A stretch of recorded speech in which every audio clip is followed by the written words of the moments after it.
大家好，我是小颖。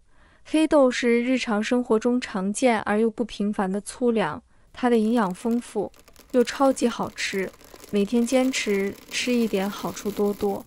但是好多朋友每次把黑豆买回家之后，除了把黑豆炒着吃，或者是拿来泡醋吃，根本不知道黑豆还有其他更好的吃法。俗话说得好，再好的食材，只有烹饪方式对了，才能把它的营养成分充分的发挥出来，而且做法还特别简单。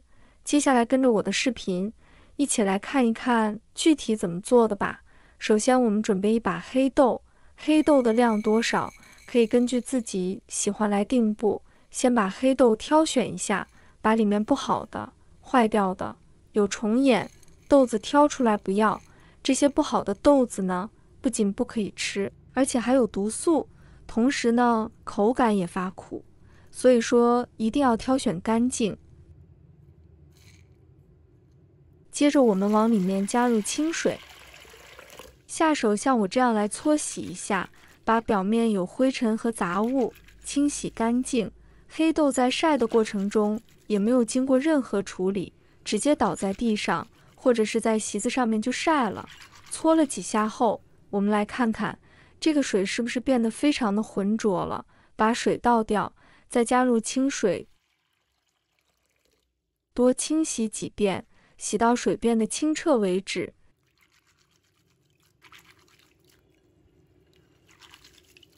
洗干净后，再加入温水，把它浸泡半个小时。接下来我们准备一把红枣，挑选时捏一下红枣，应该有一定的手感和韧性，而不是太松软。把它放入碗中，倒入清水，加入1勺的食用盐，用手轻轻搓洗，去除表面附着的尘土和杂质。如果有明显的污渍或虫蛀痕迹，可以用软毛刷轻轻刷洗，彻底清洗掉红枣表面可能残留的农药等污染物。也可以把它浸泡在温盐水中10分钟左右，要多清洗几遍。洗出来的红枣颜色非常的漂亮，非常的干净，这样家人放心食用。把它控水捞出，放在菜板上，把红枣肉切下来，枣核切掉不要。红枣和黑豆一起煮，效果会非常不错。这两种食材搭配不仅营养丰富，还能发挥出独特的美味和保健。再把它切小块一点，这样吃起来口感更好。红枣的甜味可以调和黑豆的清香，两种口感相结合，会给人一种层次感更强的美妙口感。切好后，把它放入盘中备用。接着我们把泡好的黑豆连同泡黑豆的水一起倒入砂锅中，再往里面加入清水，水的量是黑豆的5倍，开大火煮开。为什么我要先砂锅煮呢？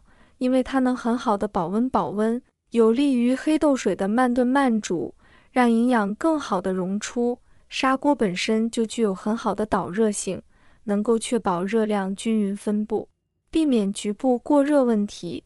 砂锅烹饪出的黑豆水汤汁更加浓郁醇香，口感会更加圆润甜美。煮开后转小火，盖上盖子，慢慢炖煮20分钟左右，直到豆子完全软烂就可以。接下来我们准备2个鸡蛋。朋友们、家人们，视频看到这里了，麻烦您动动您发财的小手，帮忙点一个免费的小红心吧。对您来说只是举手之劳，对小颖来说可以高兴睡不着觉。现在这个视频就辛苦你帮小颖点赞转发一下吧，非常感谢大家支持和鼓励。现在我们的黑豆已经煮了20分钟了，看看黑豆完全软烂，汤汁浓稠后，再倒入红枣，再加1块冰糖，继续煮10分钟。如果不喜欢吃甜的，冰糖可以不加。我们的黑豆水差不多煮好了。很多朋友不知道，这个黑豆水我们要煮多久才算是好？其实呢，很简单。刚才我也要说了，把黑豆煮软烂就可以。煮的时间越长，黑豆水的营养价值越高。现在我们的黑豆水颜色变成了这种的酒红色，光看上去就非常的有食欲，有点像饮料的颜色。把它盛入碗中，可以看到这样煮出来的黑豆水和我们喝的可乐的颜色有一样。这个黑豆呢，可以和黑豆水一起吃。如果不喜欢吃的朋友，千万不要倒掉了，还可以放入开水，继续煮一次黑豆水。像这样我们的黑豆水，对于上班族朋友来说，每一次可以多煮一点，上班时把它放入保温杯里，带着上班饮用，也是不错的哦。那么虽然这道黑豆煮水的做法非常的简单，用材用料也特别的简单，但是它的用处却真的是不简单哦。黑豆水呢，我们也可以不用每天饮用，大概呢1周喝上3次左右就可以了。只需要简单煮上45分钟左右，就能让这股浓郁甘甜的黑豆清汤在您口中久久回味，无需麻烦繁琐，不必费时费力，轻轻松松就能给自己的身心带来满满的滋养。不妨马上动手，亲自尝试一番吧。相信一喝下这杯黑豆水，您定会为之沉醉，爱不释手。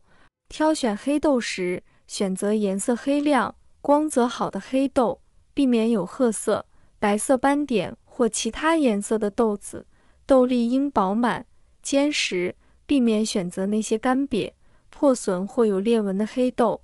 新鲜的黑豆应具有自然的豆香味，如果有异味或霉味，则可能已经变质，最好不要购买。用手触摸豆粒，应该感到坚硬结实，容易磨碎的豆子可能已经过时或变质。将黑豆在手中轻轻摇动，听是否有清脆的声响。新鲜的黑豆声响清脆，不易发出沉闷的声响。黑豆存储与准备，黑豆应该存放在干燥、阴凉的地方，密封保存，以防潮湿和虫害。在烹饪之前，黑豆通常需要浸泡数小时或过夜，以缩短烹饪时间并提高消化率。小贴士：如果你对豆类食物不常吃，最好逐渐增加摄入量，以帮助消化系统适应。有些人可能会对豆类产生胀气或不适，适量食用并多饮水可以缓解这种情况。总结来说，黑豆是一种营养丰富、用途广泛的食品，适合各种饮食方式，是增添健康饮食选择的优质选择。如果大家也喜欢，就收藏起来试一下吧。喜欢我的视频，记得点赞、关注、留言哦。点我头像，还可以看到更多简单的家常美食。我们下个视频再见吧。